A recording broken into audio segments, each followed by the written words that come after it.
Welcome to Geno academy. Today நம்ம பார்க்க போகிற டாபிக் என்னென்னு பார்த்தீங்கன்னா டிஃப்ரென்ஷியல் ஆம்ப்ளிஃபையர்.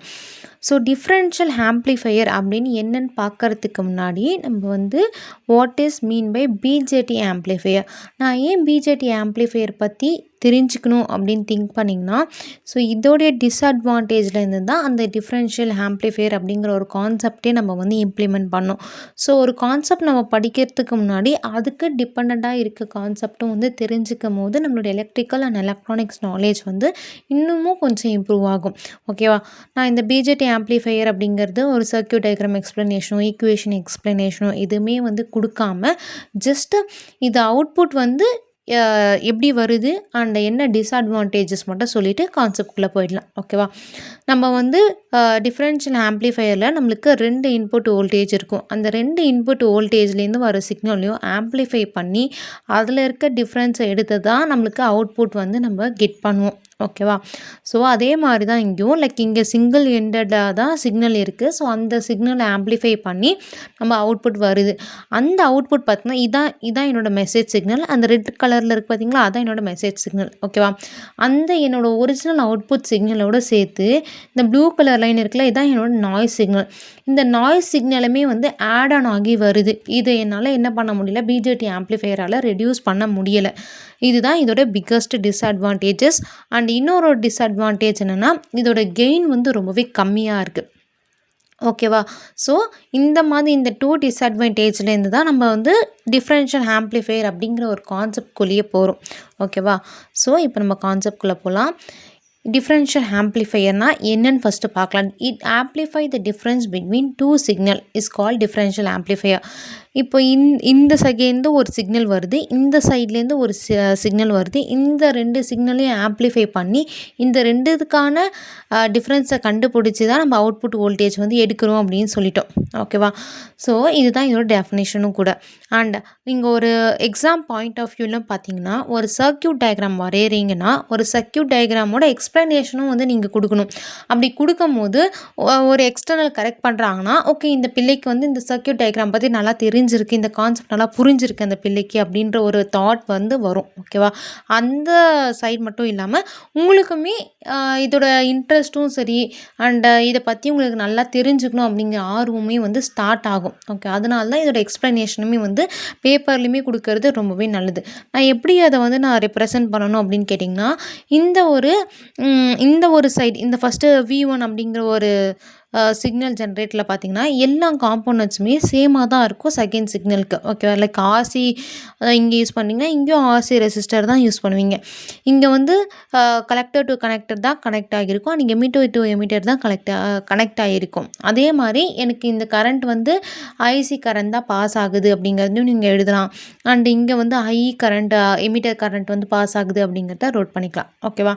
அண்ட் இதோட ஃபீச்சர்ஸ் அப்படின்னு சொல்லிட்டு பார்த்தீங்கன்னா, இதோட இன்புட் இம்பிடன்ஸ் ரொம்பவே அதிகமாக இருக்கும். ஓகேவா? அண்ட் இந்த காமன் மோட் ரிஜெக்ஷன் ரேஷியோ அப்படிங்கிற ஒரு டாப்பிக்கோட கான்செப்ட் நம்ம லேட்டராக பார்க்கலாம். ஸோ அந்த ஒரு கான்செப்ட் இங்கே என்னவாக இருக்குன்னா ஹையாக இருக்கும். ஓகேவா? அண்ட் இதோட அவுட்புட் இம்பிடன்ஸ் லோவாக இருக்கும். அண்ட் இதோட நம்மளை பிஜேடி ஆம்ப்ளிஃபையரில் என்ன டிஸ்அட்வான்டேஜஸ் சொல்லியிருந்தோம், அங்கே கெயின் கம்மியாக இருக்குன்னு சொல்லியிருந்தோம். இதில் கெயின் அதிகமாக தான் இருக்கும். ஓகேவா? அண்ட் காமன் மோட் கெயின் ரொம்பவே கம்மியாக இருக்கும். சிஎம்ஆர்ஆர் டாபிக் பார்க்கும் போது இந்த காமன் மோட் கெயின் என்ன அப்படிங்கிறதையும் அந்த டாபிக் கூடவே சேர்ந்து பார்த்துருவோம். ஸோ அந்த வீடியோவும் நீங்கள் வாட்ச் பண்ணிக்கோங்க. ஓகேவா? இப்போ நம்மளுக்கு பிஜேடி ஆம்ப்ளிஃபையர்னால் என்னன்னு தெரிஞ்சிருச்சு. அண்ட் அதோட டிஸ்அட்வான்டேஜஸ் தெரிஞ்சிருச்சு. அதே மாதிரி டிஃப்ரென்ஷியல் ஆம்ப்ளிஃபையர்னால் என்னன்னு தெரிஞ்சிருச்சு. அண்ட் டெஃபினிஷன், சர்க்யூட் டயக்ராம், அதோட ஃபீச்சர்.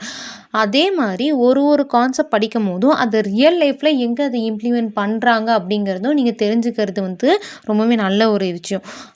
இந்த டிஃப்ரென்ஷியல் ஆம்ப்ளிஃபையர் எங்கே யூஸ் பண்ணுவாங்கன்னா, ஃபார் எக்ஸாம்பிள் இப்போ ஒரு டெம்பரேச்சர் சென்சார்லேருந்து நம்ம அவுட்புட் எடுக்கிறோம். டெம்பரேச்சர் சென்சாரோட அவுட்புட் அனலாக் அவுட்புட்டாக தான் இருக்கும். ஓகே, அனலாக் அவுட்புட்டில் லைக் டைனி சிக்னல் அந்த மாதிரி இருந்துச்சு அப்படின்னா அதை ரெடியூஸ் பண்ணுறதுக்கு டிஃப்ரென்ஷியல் ஆம்ப்ளிஃபையர் யூஸ் பண்ணுவாங்க. எங்கெங்கெல்லாம் நாய்ஸ் அவுட்புட் கூட ரொம்பவே சேர்ந்து அதிகமாக வருதோ அதை ரெடியூஸ் பண்ணுறதுக்கு இந்த ஒரு டிஃப்ரென்ஷியல் ஆம்ப்ளிஃபையரை யூஸ் பண்ணுவாங்க. நாய்ஸ் ரெடக்ஷனுக்கு முக்கியமாக வந்து டிஃப்ரென்ஷியல் ஆம்ப்ளிஃபையர் வந்து யூஸ் பண்ணுவாங்க. சிக்னல் கண்டிஷனிங் அப்படிங்கிறதுலையும் யூஸ் பண்ணுவாங்க, சென்சார் இன்டர்ஃபேஸஸில் யூஸ் பண்ணுவாங்க. ஓகேவா? நெக்ஸ்ட்டு வந்து ஈக்குவேஷனுக்குள்ளே போகலாம். இந்த ஒரு சர்க்யூட் டயக்ராம்லாம் பார்த்தீங்கன்னா ட்ரையாங்கிள் ஷேப்பில் இருக்குல்ல, அதுதான் ஆப்பம். ஓகேவா? ஸோ என்னோடய V2 அப்படிங்கிற வோல்டேஜை வந்து நெகட்டிவ் டெர்மினல் ஆஃப் ஆப்பமில் கனெக்ட் பண்ணியிருக்கேன். அண்டு V1 பார்த்தீங்கன்னா பாசிட்டிவ் டெர்மினலில் கனெக்ட் பண்ணியிருக்கேன். ஓகேவா?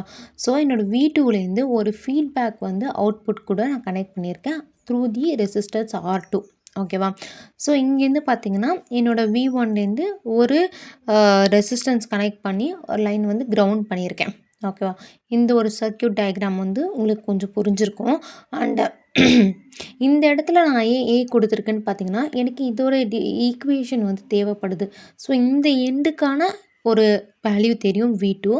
அப்போ இந்த எண்டுக்கான ஒரு பேராமீட்டர் நேமே இல்லை அப்படிங்கிறதுக்காக நானாக செட் பண்ணிக்கிட்டேன் அந்த AB. ஓகே. ஸோ ஆப்வியஸ்லி இங்கே ஒரு வோல்டேஜ் பாஸ் ஆகிட்ருக்கும், அதுக்கு நான் VAன்னு கொடுத்துருக்கேன், அதுக்கு நான் VBன்னு கொடுத்துருக்கேன். ஓகேவா? அப்போது எனக்கு இந்த ஒரு லைனுக்கான ஈக்குவேஷன் என்ன கரண்ட் அங்கே பாஸ் ஆகுது அப்படின்னு கண்டுபிடிச்சிட்டுனா ஈஸியாகவே ரெண்டுத்துக்கான டிஃப்ரென்ஸ் கண்டுபிடிச்சி வோல்டேஜ் வந்து கெட் பண்ணிக்க முடியும். ஓகேவா? ஸோ அப்போ நான் என்ன பண்ணியிருக்கேன் அப்படின்னா இந்த நோடு ஏக்கு மட்டும் ஈக்குவேஷன் வந்து கண்டுபிடிக்க போகிறேன். ஓகே. எப்படி கண்டுபிடிக்க போகிறேன் அப்படின்னு சொல்லிட்டு பார்த்தீங்கன்னா இதை வந்து அப்படியே லீவ் இட் பண்ணிக்கோங்க. நான் இப்போ இது எப்படி வந்துச்சு அப்படிங்கிறது நான் இங்கே எக்ஸ்பிளைன் பண்ணுறேன். ஓகே. இங்கே பார்த்தீங்கன்னா V2 minus VA divide by R1. நான் ஏன் வோல்டேஜ் டிவைட் பை ரெசிஸ்டன்ஸ் அப்படின்னு சொல்லிட்டு எடுத்திருக்கேன்னா கரண்ட்டை தான் வந்து கண்டுபிடிக்க போகிறேன். பை ஹோம்ஸ்லாம் கரண்ட்டோட ஃபார்முலா வந்து வோல்டேஜ் டிவைட் பை ரெசிஸ்டன்ஸ். அதனால தான் நான் வந்து வோல்டேஜோட டிஃப்ரென்ஸ் எடுத்துகிட்டு அதுக்கப்புறம் என்னுடைய ரெசிஸ்டன்ஸை நான் டினாமினேட்டரில் போட்டுக்கிட்டேன். ஓகேவா? அது ப்ளஸ் அதுக்கப்புறம் V0 minus VA divide by R2 is equal to 0. இந்த ஒரு லைன் எப்படி வந்துச்சுன்னு புரிஞ்சிச்சா? நெக்ஸ்ட்டு நான் என்ன பண்ணுறேன்னு பார்த்தீங்கன்னா ஜஸ்ட் நான் இதை வந்து செப்பரேட் பண்ணி எழுதிக்கிறேன். V2 divided by R1 minus VA divided by R1 plus V0 divided by R2 minus VA divided by R2 is equal to 0. எனக்கு இந்த லைனில் பார்த்தீங்கன்னா எனக்கு இங்கே என்ன வேணும்னா அவுட்புட் வோல்டேஜ் தான் வேணும். ஸோ அதனால் இந்த ஒன்று மட்டும் நான் ஈக்குவல்ட்டுக்கு முன்னாடி வச்சுட்டு மிச்சம் எல்லாமே ஈக்குவல்ட்டுக்கு அப்புறம் எழுதிக்க போகிறேன். அப்போ இந்த மாதிரி ஈக்குவல்ட்டுக்கு அப்புறம் போகிறதுனா சைன் வந்து சேஞ்ச் ஆகும். பாசிட்டிவாக இருந்தால் நெகட்டிவாக மாறும், நெகட்டிவாக இருந்தால் பாசிட்டிவாக மாறும். ஸோ இது வந்து பாசிட்டிவாக இருக்குது, ஈக்குவல்ட்டுக்கு அப்புறம் போச்சுன்னா நெகட்டிவாக மாறும். ஆனால் இது வந்து நெகட்டிவாக இருக்குது, ஈக்குவல்ட்டுக்கு அப்புறம் போச்சுன்னா பாசிட்டிவாக மாறும். இது நெகட்டிவாக இருக்குது, ஈக்குவல்ட்டுக்கு அப்புறம் போச்சுன்னா பாசிட்டிவாக மாறும். இந்த ஒரு லைன் இந்த ஒரு ஈக்குவேஷன் மட்டும் இங்கே இருக்கும். ஓகேவா? இந்த லைனில் பார்த்தீங்கன்னா ஜஸ்ட் இங்கே எனக்கு VA காமனாக இருக்குது. அப்போ நான் இதை வந்து வெளியே எடுக்கலாமா? அப்போ வெளியே எடுத்துட்டா எனக்கு 1 divide by R1 plus 1 divide by R2 இந்த ஒரு லைன் வந்து அப்படியே எழுதியிருக்கேன். ஓகேவா? இந்த லைனில் பார்த்தீங்கன்னா நான் என்ன பண்ணுறேன்னு பார்த்தீங்கன்னா ஜஸ்ட் இது வந்து நெகட்டிவ், இது வந்து பாசிட்டிவில் இருக்குது. ஸோ நான் பாசிட்டிவில் இருக்க டேர்மும் ஃபஸ்ட்டும் நெகட்டிவில் இருக்க டேர்மும் செகண்டும் எழுதிட்டு அதுக்கு ஈக்குவேஷன் 1ன்னு சொல்லிட்டு ஒரு நேமை வந்து அசைன் பண்ணுறேன்.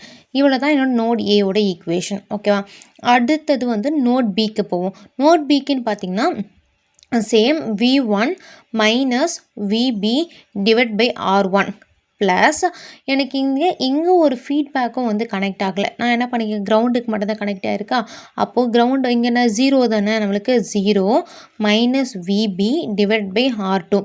சிம்மில் அடுத்த லைனில் வந்து சேம் நான் இதை வந்து தனித்தனியாக எழுதிக்க போகிறேன். V1 divide by R1 minus VB divide by R1 minus VB divide by R2 okay is equal to 0. இதுதான் அடுத்த ஒரு லைனில் வந்து நம்மளுக்கு இருக்கும் இருக்கா.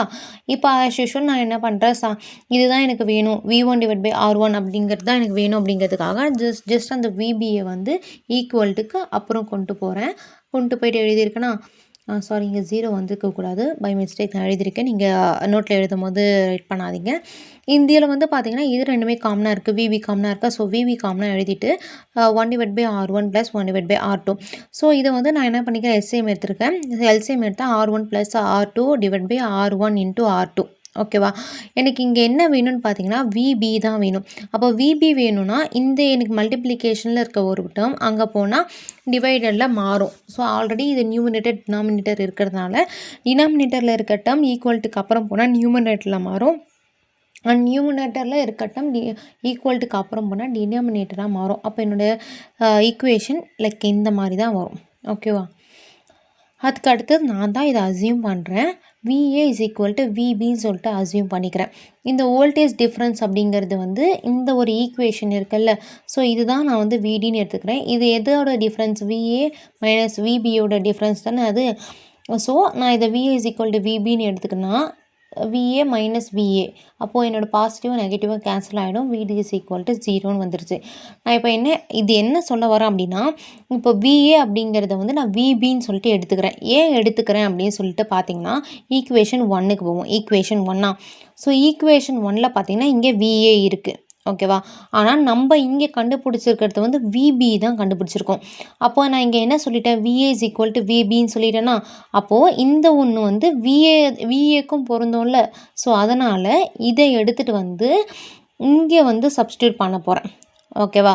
சப்ஸ்டியூட் பண்ணி இந்த ஒரு ஈக்குவேஷனை எழுதிக்கிட்டேன். ஓகே, எழுதி முடித்ததும் ஜஸ்ட் நான் எழுத மட்டும் தான் செஞ்சுருக்கேன், வேறு எதுவுமே நான் ஆட் ஆன் பண்ணலை. எழுதி முடித்ததுக்கப்புறம் நான் இந்த ஒரு டேர்ம் இருக்குல்ல, இந்த ஒரு டேர்மாக சேம் நான் ரெசிப்ரோக்கில் எடுத்துக்கிட்டேன். ரெசிப்ரோக்கில் எடுத்தால் R2 plus R1 divide by R1 into R2 வருதா? அதுக்கு அடுத்தது அதுதான் இங்கே எழுதியிருக்கேன். அதுக்கு அடுத்தது பார்த்திங்கன்னா இங்கே வந்து என்ன இருக்குது? இதுவும் கேன்சல். இங்கே பாருங்கள், இதுவும் ஆப்போசிட்டாக இருக்குது அண்ட் கேன்சல். இதுவும் ஆப்போசிட்டாக இருக்குது அண்ட் கேன்சல். ஓகேவா? ஜஸ்ட் ரிமைனிங் இருக்க டேர்ம் இங்கே என்ன இருக்குது? R1 டினாமினேட்டர் ஈக்குவலாக இருக்குது. அப்போ டினாமினேட்டர் ஈக்குவலாக இருந்தால் நியூமினேட்டரு சேமாக இருக்கிற டேர்ம் அப்படியே எழுதிக்கலாம். So V1 minus V2 divide by R1 அப்படி சொல்லிட்டு சேர்த்து எழுதிக்கலாமா? எனக்கு தேவை என்ன? Output voltage. அப்போ அவுட்புட் வோல்டேஜ் மட்டும் வேணும்னா இங்கே இருக்க R2 ஈக்குவல்ட்டுக்கு அப்புறம் போனால் நியூமரேட்டரில் இருக்கும். அப்போ R2 divide by R1 into V1 minus V2. இவ்வளோ தான் என்னுடைய டிஃப்ரென்ஷியல் ஆம்ப்ளிஃபையரோட ஈக்குவேஷன். ஓகேவா? ஸோ இவ்வளோ தான் கான்செப்ட்டு. இதில் ஏதாவது உங்களுக்கு ஒரு டவுட் இருந்துச்சுன்னா கமெண்ட் செக்ஷனில் கமெண்ட் பண்ணுங்கள். டெஃபினட்டாக நான் கிளியர் பண்ணுவேன். அண்ட் என்னோடய சேனல் பிடிச்சிருந்துச்சுன்னா லைக் பண்ணிக்கோங்க, சப்ஸ்கிரைப் பண்ணிக்கோங்க. Thank you so much.